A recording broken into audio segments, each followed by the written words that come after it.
There's a pattern most people never notice. The people who ask too many questions get labeled as difficult. The people who notice contradictions get called negative.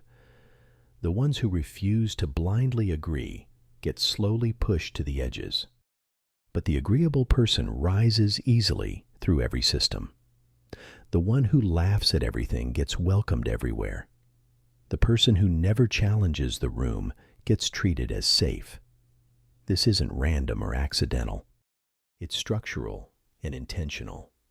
Because most systems are not built on truth. They're built on stability and comfort. And stability requires one thing above all else: compliance with the illusion. The fool is rarely dangerous to a system, but the observer always is.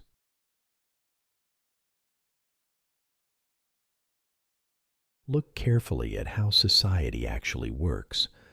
The people who question everything get labeled as difficult to work with.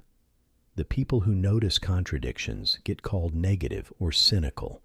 The ones who refuse to blindly agree get slowly pushed to the edges of groups. But something strange happens to different people. The agreeable person rises easily through social hierarchies.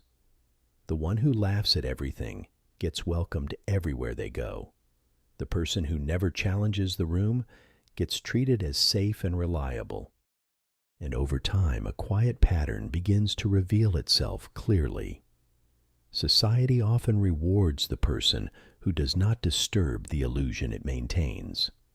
Because most systems are not built on truth or accuracy. They are built on stability and predictability. And stability requires one thing above all else in any system: compliance with the agreed-upon narrative. The fool is rarely dangerous to a system's functioning, but the observer always is a potential threat.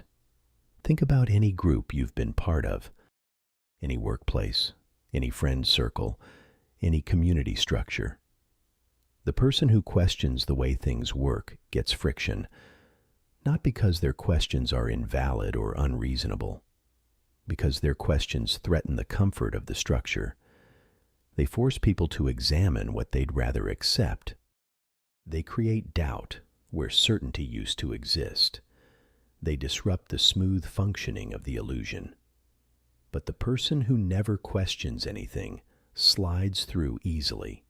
They're promoted, included, trusted with more responsibility, not because they're more competent or more valuable, because they're more comfortable to be around. They don't create tension in the room. They don't force people to defend their positions. They don't make anyone feel uncomfortable about the contradictions.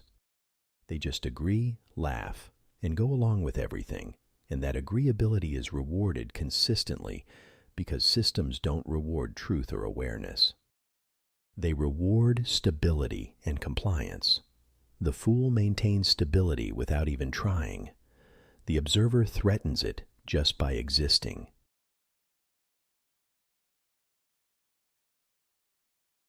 Awareness changes how you see everything around you.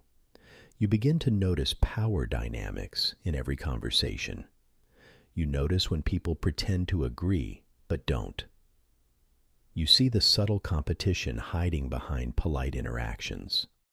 And once you see it clearly, you can no longer participate in the same way as before. But this creates a problem for you socially. Most people don't want to analyze the structure of their world deeply. They want to feel comfortable inside it without questioning. When someone points out the hidden mechanisms behind behavior, status, or influence, the room becomes tense immediately, not because the observation is wrong or inaccurate, but because awareness forces people to confront something they would rather ignore completely. And so the person who sees too clearly often becomes socially inconvenient to others, not rejected for being incorrect in their observations, but rejected for being too aware of reality. This is the price of seeing clearly. You notice things other people don't want noticed. You see patterns other people don't want acknowledged. You understand dynamics other people prefer to remain invisible. And that understanding creates distance between you and them, not because you're trying to be superior, because you can't pretend not to see anymore. You can't laugh at jokes built on contradictions.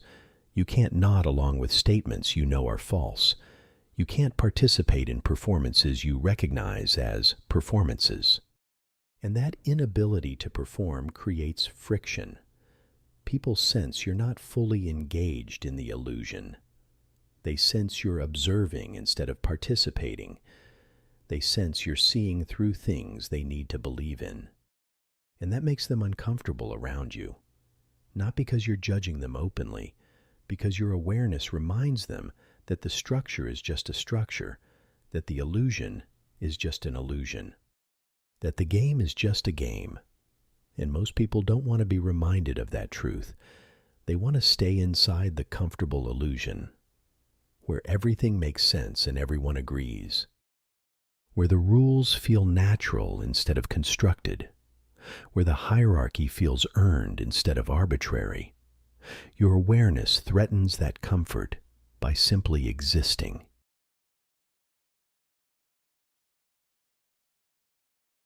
The fool plays a very different role in society than the observer. He laughs easily at everything presented to him. He agrees quickly without questioning the premise.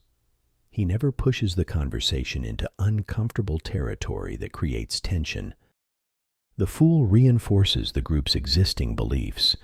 He confirms what everyone already believes is true.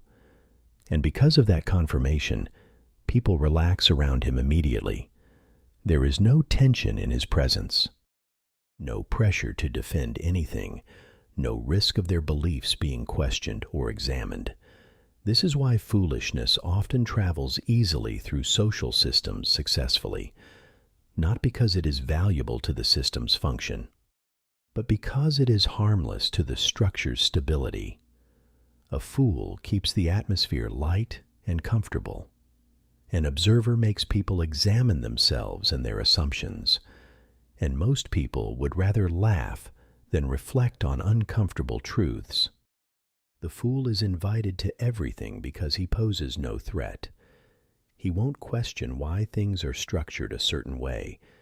He won't notice the inconsistencies in what people say versus do. He won't point out the power dynamics everyone pretends don't exist. He'll just laugh, agree, and make everyone feel good. And that service, making people feel comfortable in their illusions, is rewarded generously, with inclusion, with opportunity, with social elevation. Not because the fool is more competent or capable, because the fool is more comfortable to be around consistently. He doesn't create cognitive dissonance or uncomfortable awareness. He doesn't force people to confront contradictions they'd rather ignore. He doesn't threaten the stability of the shared narrative. He just reinforces it effortlessly and pleasantly, and systems reward that reinforcement above almost everything else. Because systems don't care about truth or growth. They care about maintaining themselves without disruption, and the fool maintains the system perfectly without even knowing it.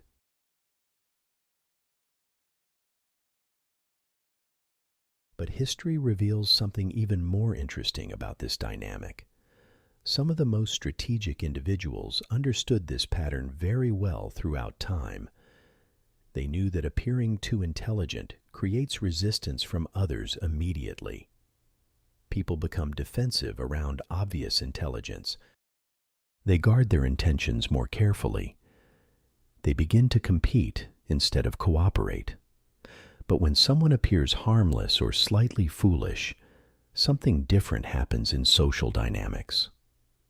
People lower their guard around them. They speak more freely without filtering. They reveal more information without thinking. They stop paying attention to what they're disclosing. Underestimation is one of the most powerful advantages a person can have in any situation. Because once people believe you are naive or harmless, they stop protecting themselves around you carefully. And in that moment of lowered guard, observation becomes effortless for you. You hear things you wouldn't hear if they respected your intelligence. You see behaviors they'd hide if they thought you were analyzing. You gain access to information they'd protect if they saw you as strategic, all because they underestimated you based on your performance. This is why some of the most dangerous people in history appeared harmless initially. They understood that invisibility is more powerful than visibility. That being underestimated is more useful than being feared. That appearing foolish grants access that appearing intelligent never could.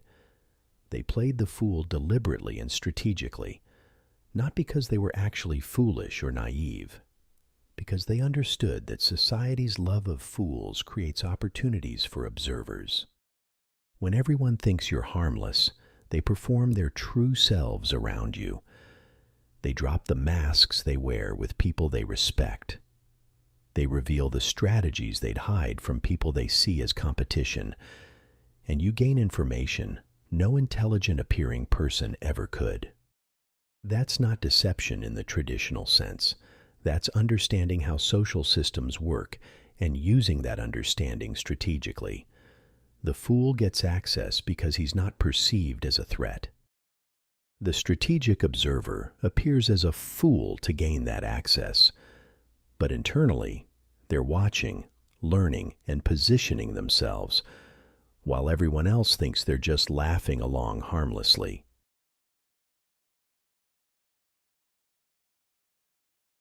Society does not always reject intelligence outright.